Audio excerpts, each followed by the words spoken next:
Olá, meus irmãos. Sejamos mais uma vez muito bem-vindos. É muito bom estar com vocês. E nós vamos falar a respeito de algo que é muito debatido, muito falado entre os meios espíritas, fora deles também, que é a reforma íntima. Evidentemente, encontraremos muitas pessoas e pessoas muito mais qualificadas do que nós para falarmos desse tema. Mas nós gostaríamos de dar a nossa contribuição, as nossas experiências, o que nós vemos, o que nós aprendemos. E para falar de reforma íntima, buscamos fazer uma pequena analogia.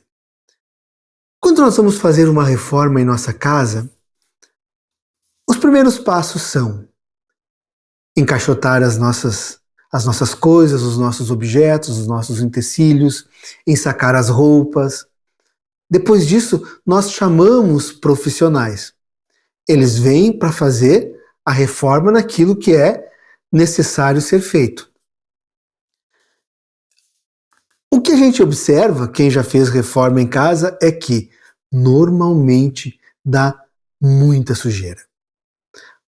Um simples furo na parede já faz um pó imenso. É uma coisa pavorosa quando a gente está fazendo reforma, e principalmente quando nós ficamos em casa durante a reforma, quando nós não podemos nos afastarmos do lar para que a reforma seja feita.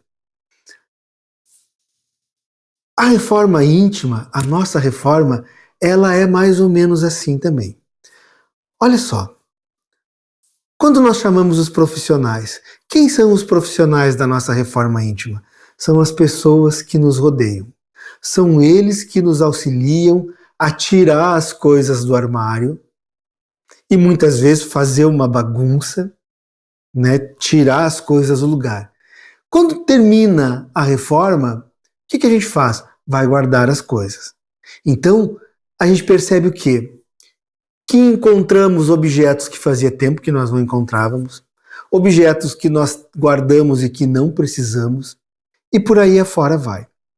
Então, essas pessoas, esses profissionais, são as ferramentas do nosso crescimento. São eles que nos mostram, olha, aqui faltou paciência, aqui faltou compreensão, aqui faltou um pouquinho mais de resignação. E no mais das vezes, todas essas coisas que a gente faz são pura e unicamente para nos mostrar a partícula, a fração do nosso autoconhecimento que está fazendo tanta falta. Jesus disse assim: vós sois o sal da terra. O que é o sal, né? O sal é um objeto de tempero, é o tempero mais conhecido, né? O tempero indispensável, pelo menos na maioria dos lares. Mas mais do que isso, aqui no sul, por exemplo, nós temos o hábito do charque. Em alguns estados, a carne de sol. O que se faz? Se coloca sal na carne, deixa-se ela quietinha, reservada, curando, para quê?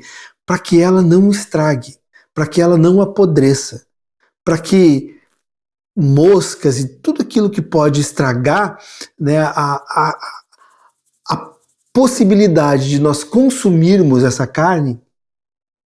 Então o sal, ele faz isso, ele cuida, ele preserva a nossa carne.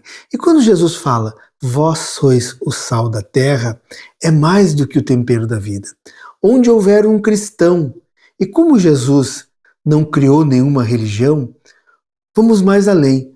Onde houver um homem de bem, não poderá haver a putrefação do ambiente. Então, a reforma íntima é essa capacidade de nós estarmos inseridos na reforma, naquele amontoado de coisas, de sujeiras muitas vezes, porque recebemos uma enxurrada de informações, de pensamento, de xingamentos também, e nos mantermos resignados. E mais do que isso, não sermos elemento que fermente a desavença, que fermente o desacordo com a vida. Então, reforma íntima. Cuidemos de nós. Um amigo um dia desses me disse assim: reforma íntima é terrível, porque reforma íntima é trocar o pneu do carro, só que com o carro andando.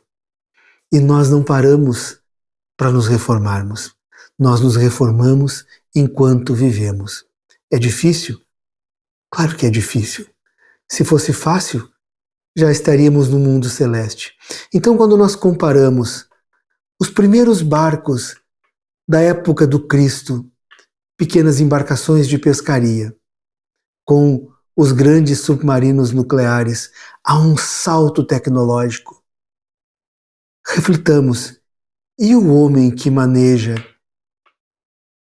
esse meio de transporte, que maneja esse instrumento, o homem que manejava o barco e o homem que maneja o submarino, o crescimento intelectual, moral e espiritual dele acompanhou o crescimento tecnológico do objeto que ele maneja, que ele cuida, que ele pilota, que ele dirige?